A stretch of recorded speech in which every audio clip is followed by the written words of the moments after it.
at the number 4 everremodeling.com. Now, from the Signature Bank Studios. Only the biggest stories, only the biggest guests, and only the biggest opinions. This is AM 560, The Answer.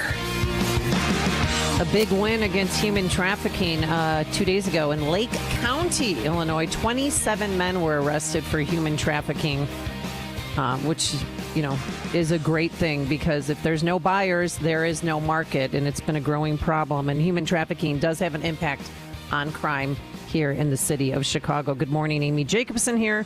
Chris Kroc in for Dan Proft for today and tomorrow. And Dan will be making his triumphant return on Monday, July 7th. So thanks for helping out, partner. Oh, my pleasure. Always fun. Appreciate it. With more on the subject at hand, let's welcome back to the program Bob Fioretti, two-term alderman of the 2nd Ward from 2007 to 2015, and 2nd Ward Democratic committeeman, and most recently the Republican candidate for Cook County State's Attorney. And now I do believe, have you declared yourself a Republican, Mr. Fioretti?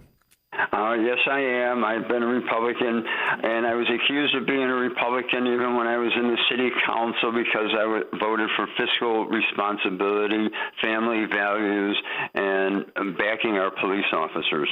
Wow, so you took a lot of heat for becoming an official Republican. Have you lost any friends over it? A few have been very disgruntled, and as they make the approach, they always I'll say they hold their nose as they talk to me, but then they realize that they're on the wrong side, and then they say, "Well, I can't do that because look what I'm tied into in my ward and how I get my money from certain people." So I think we see the whole corrupt system on what happens here, from the governor on straight down in terms of party politics and who controls who and what, and we see the corruption with the convictions that have been happening in the federal court, and so on and so forth. So if I lose friends, they're not really friends. People know who I am, and I've always stood for the truth, and I keep battling the right battles that we need to battle here. As a recovering Democrat, I mean, is it amazing to you how the party has gone way far to the left, extremely progressive, and then you look at what's happening in New York, and Zohran Mamdani he's almost a communist. I mean, some would argue that he is a communist.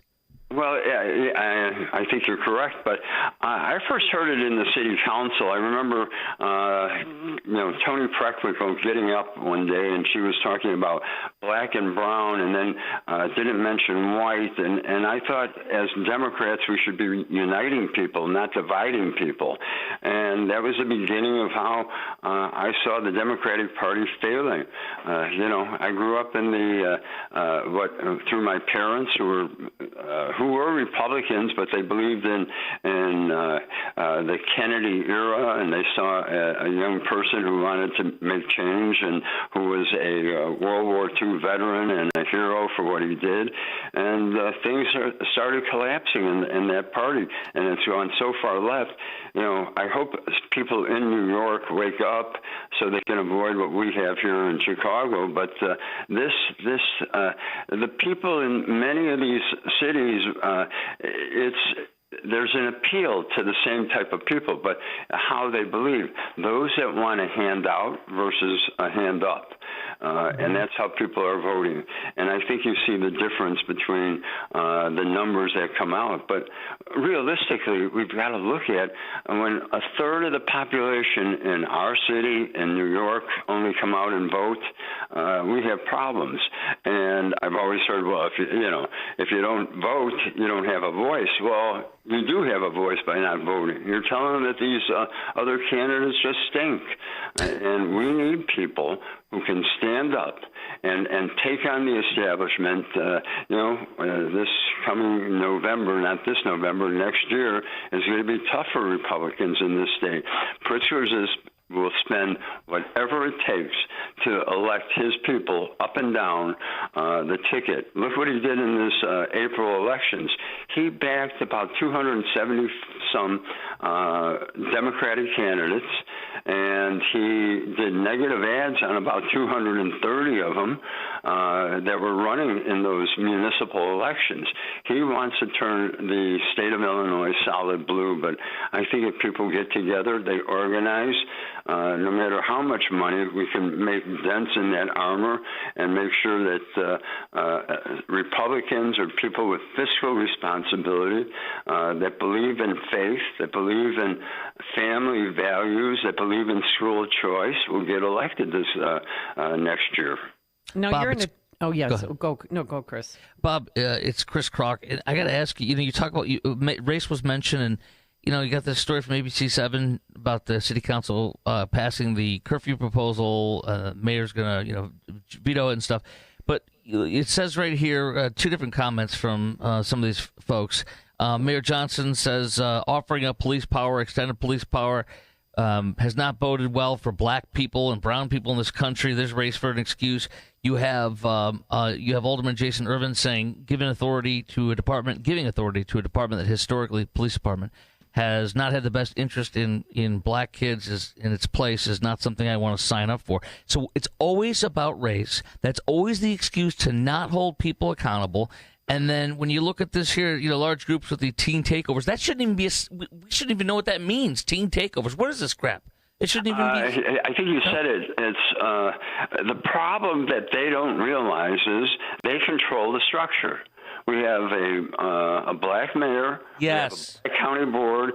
Virtually everything that is run through the House and Senate down in Springfield is a black liberal or very liberal anti-police agenda that we see.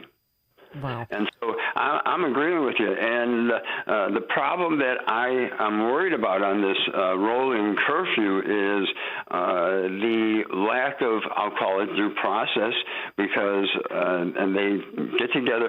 I found this out to be true a long time ago when I was in the city council. We were monitoring a couple of the high schools that would all get out at the same time, and then they'd meet at 35th in Indiana and go on a rampage out there. And so we had to break it up. And the way we somewhat broke it up was, yes, we had police there on the corners at that time, but we had different times for letting out the schools. And so that we stopped most of that. Well, when they get together in this social media and say, hey, we're going to meet in Streeterville at this address and everybody have do what they need to do, creates the problem that we're faced with. And if we don't arrest people, if we don't prosecute people, then you know what? It doesn't matter what we do in terms of snap curfew. We need people that are going to stand up and enforce the law.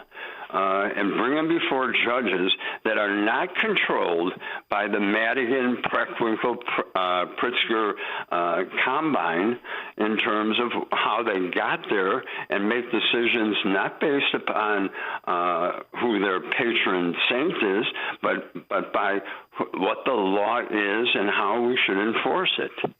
Wow. Now, the city council passed 2722, but Mayor Johnson vetoed it.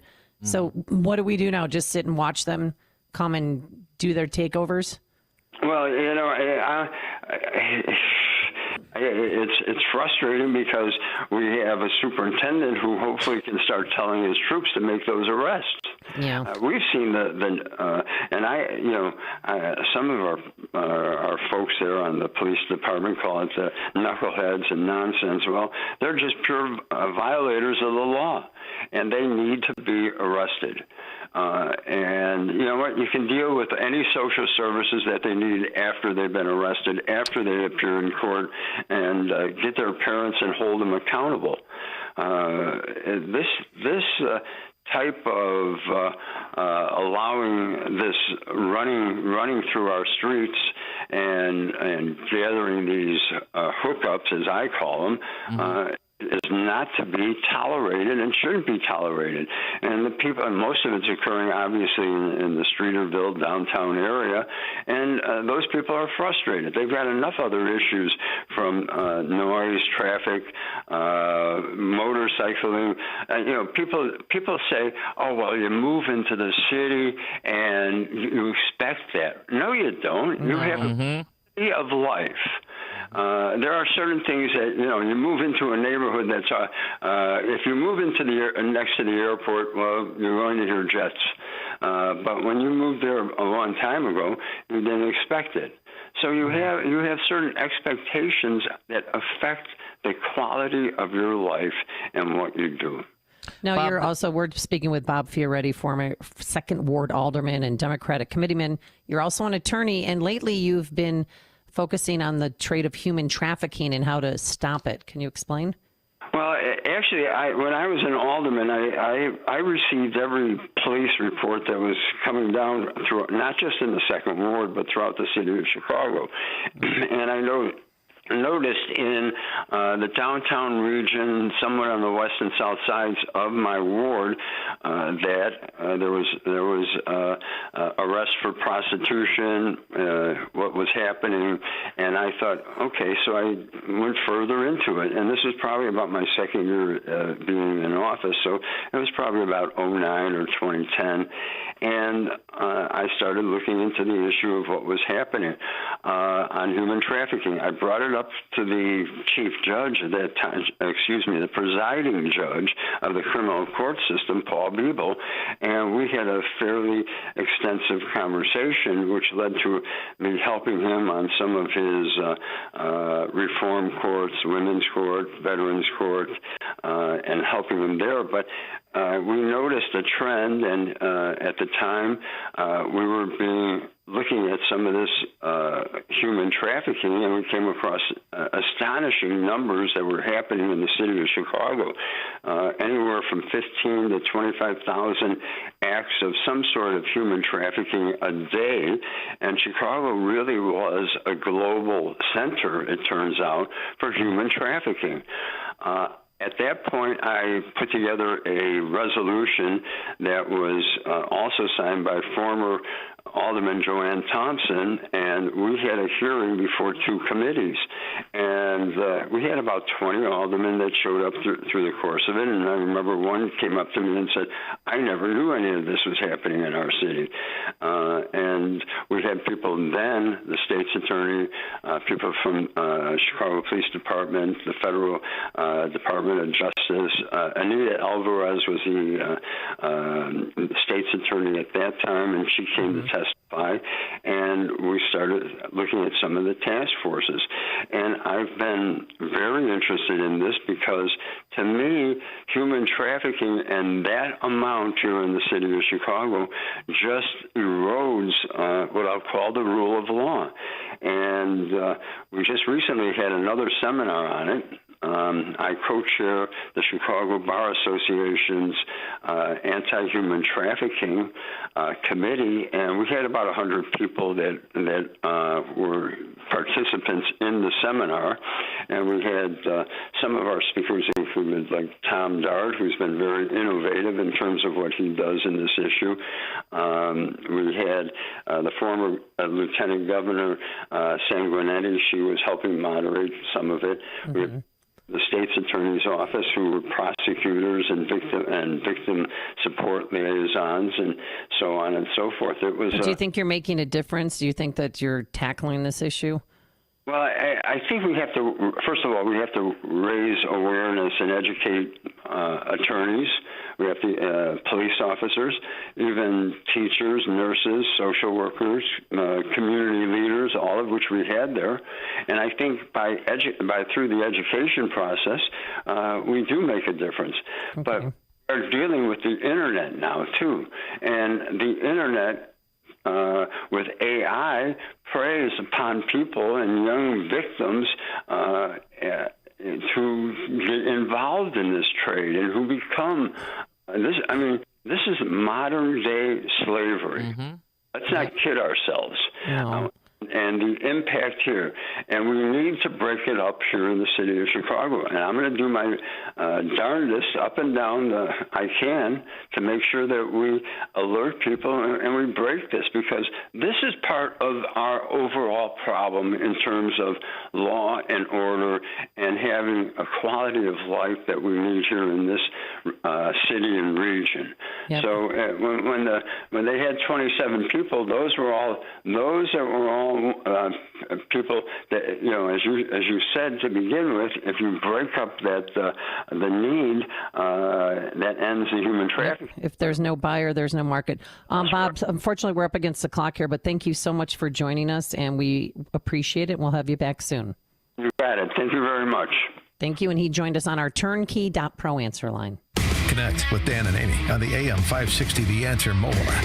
Just text the word app to 64636 to download the app today. Before you go down that road, hit pause. Amy Jacobson here, and I want to tell you about something that's helping a lot of AM 560 listeners get their lives back. It's my friends at QC Kinetics. They are the leaders in regenerative medicine. They provide treatments like advanced cellular therapy and platelet-rich plasma designed to help your body heal itself. So no more masking the pain. This goes to the root of the problem to provide healing. 92% of patients report satisfaction with their results. Even